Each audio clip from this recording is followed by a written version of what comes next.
Welcome everyone, this is Hitesh Jetwani, your commerce guide. आज हम 12th economics में से एक ऐसा चैप्टर उठाने जा रहे हैं जिसका टोटल वेटेज जो है that is of 12 marks. Chapter 7, 8 और 9 यूनिट 3 टोटल कंबाइन करता है, जिसका वेटेज बहुत ज्यादा है। टोटल वेटेज जो है दैट इज अराउंड 12 मार्क्स। इस चैप्टर में हम जो कंपोनेंट सीखने वाले हैं दैट इज एडीएएस। बेटा, एडी का मतलब एग्रीगेट डिमांड और एएस का मतलब है एग्रीगेट सप्लाई। नाउ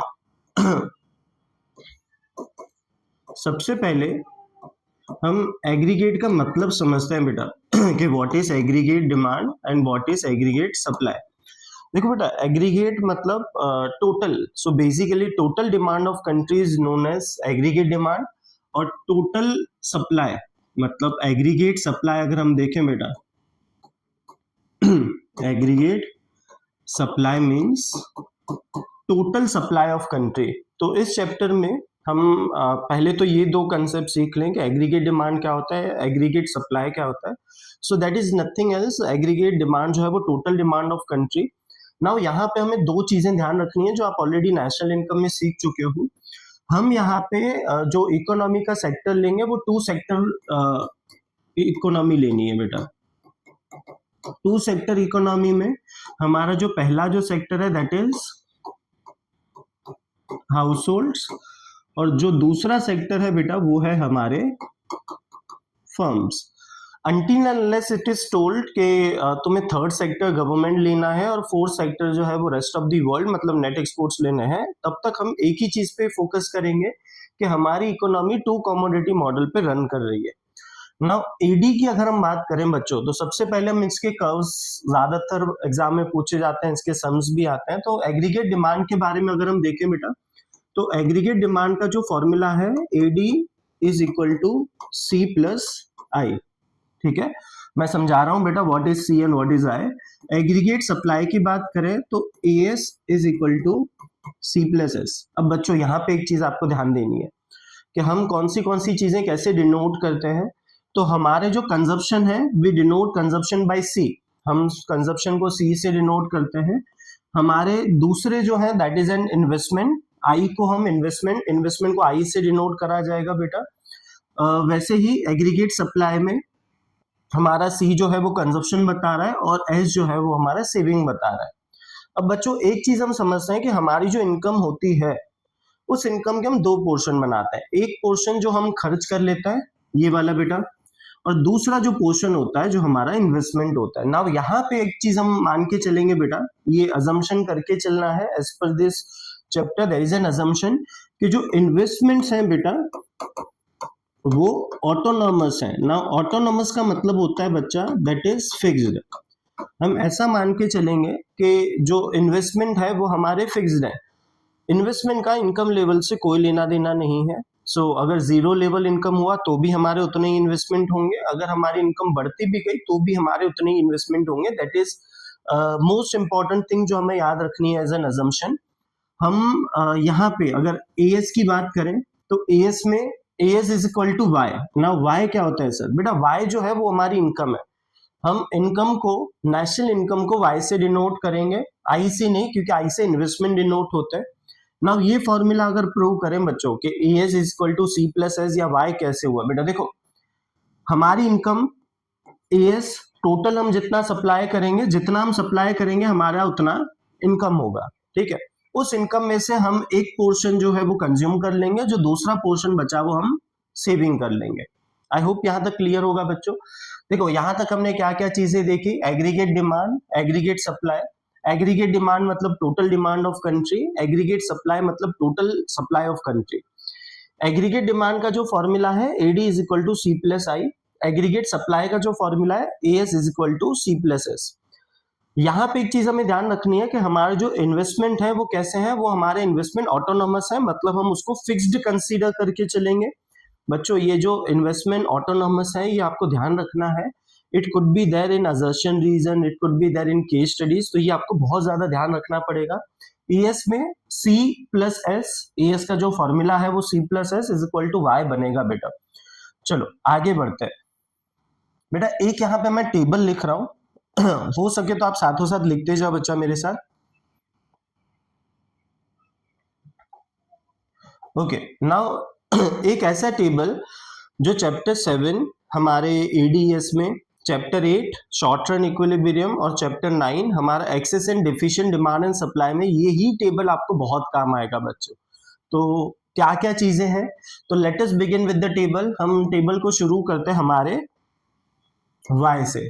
y मतलब क्या बच्चों, अभी जस्ट मैंने बताया y मतलब इनकम, c मतलब कंजप्शन, s मतलब सेविंग्स, आई मतलब क्या हो गया बच्चों, हमारे इन्वेस्टमेंट जो ऑटोनॉमस रखने हैं, फिर एडी मतलब एग्रीगेट डिमांड, इसका एग्रीगेट डिमांड का फॉर्मूला क्या है, सी प्लस आई, फिर उसके बाद आता है एएस सी प्लस एस। ठीक है बच्चों, सबसे पहले मैं जो एक टेबल है वो आपको बता देता हूं, ये टेबल अच्छे से ध्यान रख लेना, इसके साथ तुम्हें कुछ और रूल्स भी पता चलेंगे। Now let us begin income from zero.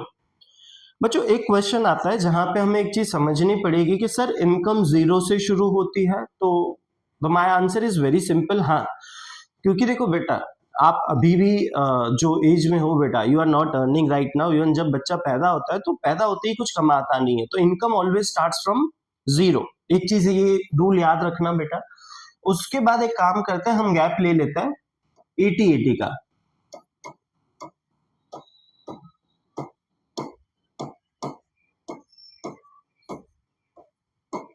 ठीक है बच्चों, देखो मैं तुम्हें कुछ चीजें बता देता हूं, मेक श्योर वो ध्यान रखना। इनकम हमेशा जीरो से स्टार्ट होगी, ठीक है। और सर इनकम जो बढ़ रही है उसके साथ साथ हमें एक लॉ पता है कि इनकम बढ़ती है तो हमारे कंजप्शन बढ़ते हैं, दैट्स टोटली फाइन।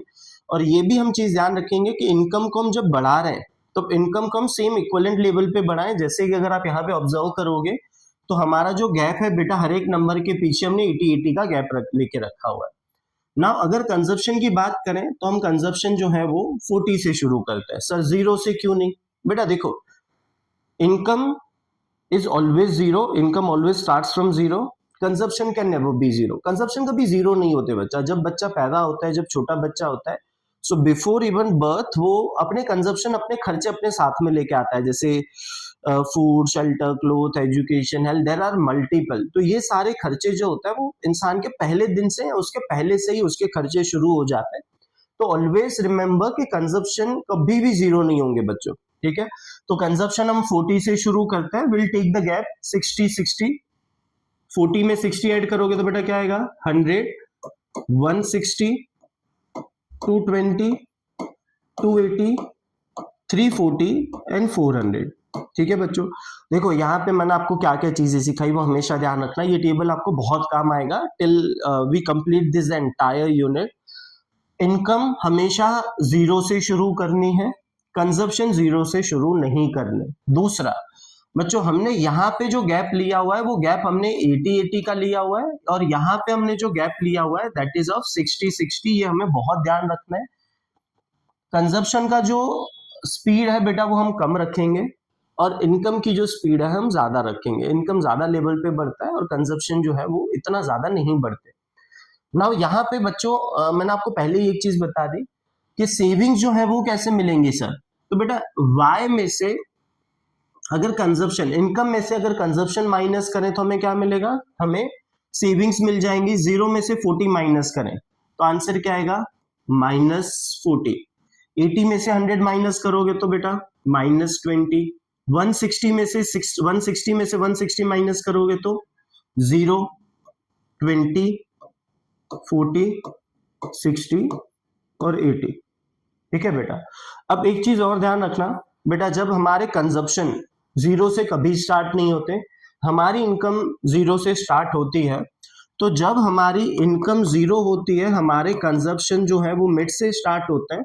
तो जीरो लेवल इनकम पे जो कंजप्शन होते हैं बेटा उसको हम ऑटोनॉमस कंजप्शन बोलते हैं। मतलब हम इसको, अगर ऐसा पूछा जाए कि ऑटोनॉमस कंजप्शन सी बार कितना है, तो answer is zero level income पे जितना कंजप्शन हुआ है हम उसको ऑटोनॉमस कंजप्शन बोलते हैं, ये वाला बच्चा।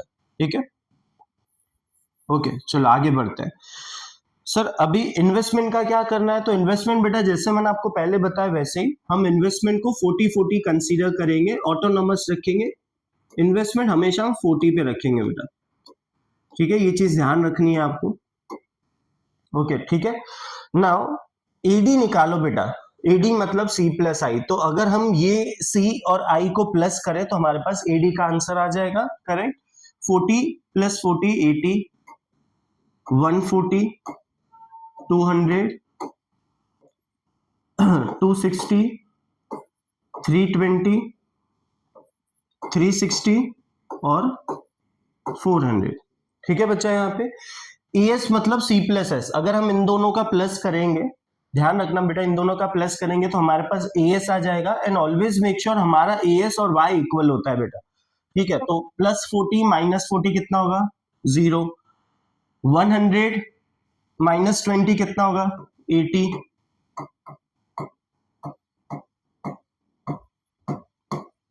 400 और 480। ठीक है बेटा। अब एक चीज आपको ध्यान रखनी है, ये टेबल मैं क्यों बोल रहा हूं कि इतना इंपॉर्टेंट है। द मेन रीजन ये टेबल इंपॉर्टेंट है बेटा, इसका जो रीजन है that is, just a minute बेटा, ओके, ये वाला पोर्शन बेटा, यहां पे आप देखो हमारा SI अप्रोच जो है, सेविंग इन्वेस्टमेंट जो है वो सेम हो चुके हैं, उसके साथ साथ हमारा ADS भी सेम हो चुका है। ये टेबल बहुत हेल्प करेगा फॉर चैप्टर 7, 8 एंड 9। हम आगे बढ़ते हैं बेटा, ये टेबल हम ध्यान रखेंगे। अब इसके ऊपर सर कर्व बनाना है। अब जो कर्व्स हैं बेटा वो ध्यान रखते हैं कि कैसे बनते हैं। ये थोड़ा सा यहाँ पे कर देता हूं बेटा तो आपको विजिबल हो जाए। ओके, नाउ सर कर्व्स कैसे बनेंगे। देखो सबसे पहले अगर हम कर्व्स की बात करें तो हम फ्री हैंड कर्व्स बनाते हैं बेटा। कैसे बनेंगे, तो सबसे पहले एडी का जो कर्व है वो कैसे बनेगा सर, तो एडी का पहले फॉर्मूला लिख दो। एडी का फॉर्मूला क्या है, C प्लस आई। क्लियर हो गया बेटा। ओके, नाउ यहां पे हम कर्व कैसे बनाएंगे वो देखते हैं बेटा। देखो हम सबसे पहले एक्सिस ड्रॉ करेंगे। ओके, ये होगा हमारा एक्स एक्सिस, ये होगा हमारा वाई एक्सिस। हमेशा ध्यान रखना एक्स एक्सिस के ऊपर हम इनकम शो करते हैं बेटा, ठीक है। वाई इसीलिए यहाँ पे रखा है। एंड जो वाई एक्सिस है हम यहाँ पे जो भी बेटा आएगा, जैसे एडी आएगा तो एडी, एएस आएगा तो एस, वो हम शो करेंगे। नाउ जैसे मैंने आपको बताया बेटा, देयर इज अ रूल कि हम इनकम हमेशा कहां से शुरू करते हैं, जीरो लेवल से शुरू करेंगे। मतलब जीरो से इनकम शुरू होगी, 45 डिग्री तक आपको अप लेके जाना है, ठीक है। इसको हम बोलते हैं AS is equal to Y या C प्लस एस। सर ऐसा क्यों, हमने जीरो से क्यों शुरू किया, प्लस ये 45 डिग्री पे क्यों जा रहा है, तो बेटा यहाँ पे देखो ES, ठीक है, जीरो से शुरू हो रहा है, 80, 160, 240, 320, 400 एंड 480। बेटा अगर कोई भी नंबर जीरो से शुरू हो रहा है और इक्विवेलेंट गैप पे वो ऊपर जा रहा है, इट मींस वो 45 डिग्री पे अब जाएगा। ये चीज आपको बहुत अच्छे से ध्यान रखनी पड़ेगी बेटा। ओके चलो, हमारा ये जो एएस का कर्व है वो 45 डिग्री पे बनेगा। अब हम दूसरी बात करते हैं, कंजप्शन की जो लाइन है बेटा, sorry just a minute, consumption की जो लाइन है हम कभी भी जीरो से शुरू ना करके ED is equal to C plus I करेंगे। सर ऐसा क्यों किया, ये यहां से क्यों शुरू हुआ, तो बेटा याद करो हमने जो कंजप्शन शुरू करे थे, हमने कंजप्शन जीरो से शुरू नहीं करे। जो हमें रूल पता है बच्चा कि जो कंजप्शन है that can never be zero, consumption कभी जीरो नहीं होते। तो इसीलिए कंजप्शन को हम मिड लेवल से शुरू करेंगे, ठीक है। यहां से 40 से शुरू करेंगे, हम अपवर्ड लेके जाएंगे। मैंने आपको एक चीज बताई थी बच्चा कि इनकम की जो स्पीड है वो ज्यादा रखनी है, कंजप्शन की जो स्पीड है वो कम रहेगी। तो यहाँ पे इनकम कितना है बच्चा, जीरो। जीरो लेवल इनकम पे जितना हमारा कंजप्शन होता है उसको हम क्या बोलते हैं, autonomous consumption. That means C बार हमारा 40 हुआ, ठीक है। यहां तक क्लियर हुआ। फिर यहाँ पे एक और चीज ऑब्जर्व करो बेटा, हमारे जो इन्वेस्टमेंट है ये ऑटोनॉमस इन्वेस्टमेंट कितने बच्चा, 40 हो गए। ओके, नाउ कि सर हमने इनकम की लाइन बता दी, एडी के कर्व में हमने C बता दिया, आई कहां है, तो आई हम बनाते हैं यहां पे। देखो इन्वेस्टमेंट जो है बेटा वो ऑटोनॉमस इन्वेस्टमेंट है,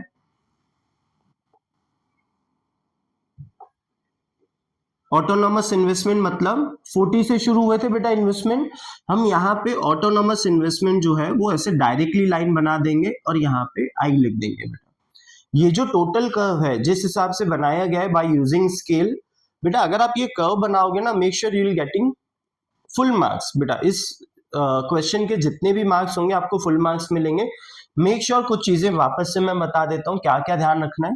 ये एक्स एक्सिस पे हम इनकम बताएंगे, वाई एक्सिस के ऊपर हम एडी बताएंगे। इनकम हम 0 से 45 डिग्री पे लेके जाएंगे, ठीक है। AS is equal to Y is equal to C plus S भी होता है। कंजप्शन जो है वो हमारे कहां से शुरू होंगे बच्चा, कंजप्शन हम 40 से शुरू करके अपवर्ड लेके जाएंगे, स्पीड थोड़ी कम रखनी है। अब ये रहे हमारे ऑटोनॉमस इन्वेस्टमेंट। अब यहाँ पे जो मेन आंसर है बेटा वो क्या है, तो मेन आंसर पे अगर हम फोकस करें, जस्ट अ मिनट बेटा, हमारा जो मेन आंसर है दैट इज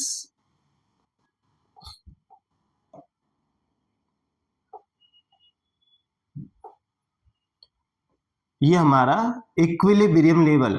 बेटा इसको हम क्या बोलते हैं, तो इसको हम ब्रेक इवन एनालिसिस भी, ब्रेक इवन भी बोलते हैं। सब ब्रेक इवन क्यों बोलते हैं, there is a reason. Break even का मतलब होता है जितनी income AD is equal to AS, जितनी इनकम है उतने ही हमारे कंजप्शन है, मतलब जितनी इनकम है बच्चा उतने ही हमारे कंजप्शन है। There is no saving, savings नहीं है। सेविंग्स कितना है, 0 हो जाएगा। एक बार वापस से मैं आपको टेबल में दिखा देता हूं बेटा, let's come on the topic. ये हमारा इक्विलिब्रियम लेवल सर यहाँ पे बताओ, तो जितनी इनकम, ये रहा बच्चा, जितनी इनकम 160 की इनकम है हमारी, हमारे कंजप्शन कितने हैं 160 हैं, और हमारी सेविंग्स कितनी हो रही है बेटा 0। तो इस चैप्टर में एडी का जो कर्व आएगा बेटा, हमें ये चीज यहाँ पे प्रूवन करनी है कि जहां पे एडी और एएस सेम हो जाता है, मतलब जहां पे हमारे इनकम और कंजप्शन सेम हो जाएंगे वहां पे सेविंग्स 0 हो जाएंगी। आर वी क्लियर बेटा। एडी का कर्व इसी तरीके से बनेगा, आप स्क्रीनशॉट ले सकते हो, कर्व घर पे बनाओ, अच्छी तरीके से प्रैक्टिस करो। अब हम आगे बढ़ते हैं एएस की तरफ। ओके चलो, नाउ एएस का फॉर्मूला क्या था बच्चा, जो हमारा सेकेंड टॉपिक है, एएस का फॉर्मूला है सी प्लस एस, ठीक है। हमें इसमें क्या क्या चाहिए, तो बेटा एएस में हमें एक तो एएस की लाइन चाहिए ये वाली, उसके साथ साथ हमें इनकम की लाइन चाहिए बेटा। देखो जब आप एएस को देखोगे तो एएस का मतलब है सी प्लस एस, एक पोर्शन हमारा कंज्यूम होगा, जो बच गया वो हमारी सेविंग्स होंगी। नाउ अगर आप एक चीज ऑब्जर्व करोगे, हमारा एएस जो है और जो हमारी इनकम है दोनों कैसे हैं, सेम है बेटा, हमेशा सेम रहता है। अगर मैं इसको इस तरीके से लिख लूं, अगर मैं यहाँ पे इस तरीके से लिख लूं तो भी गलत नहीं है बेटा, एएस मतलब वाई ही होता है। तो इसका कर्व कैसे बनेगा, चलो बेटा इसका कर्व मैं आपको बता देता हूं कैसे बनेगा। ओके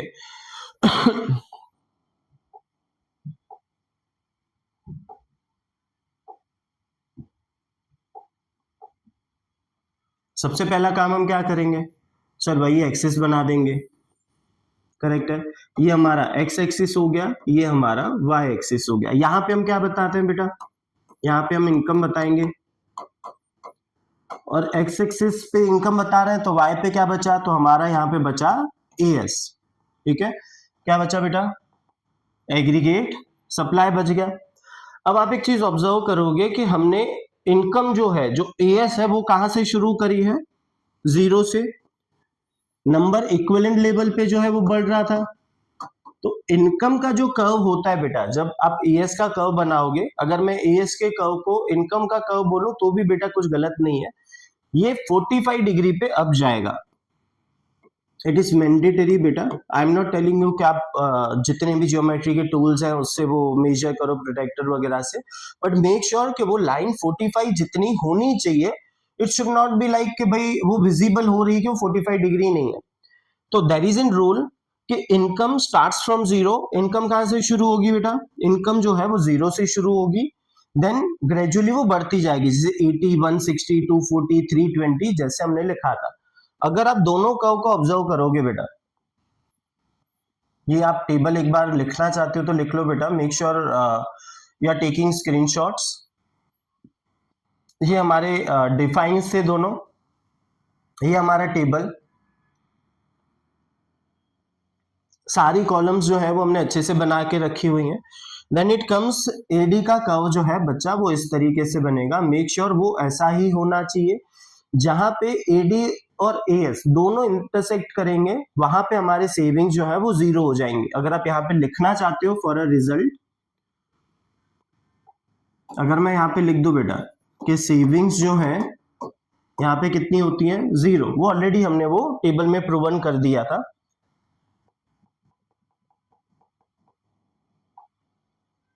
ठीक है, ओके।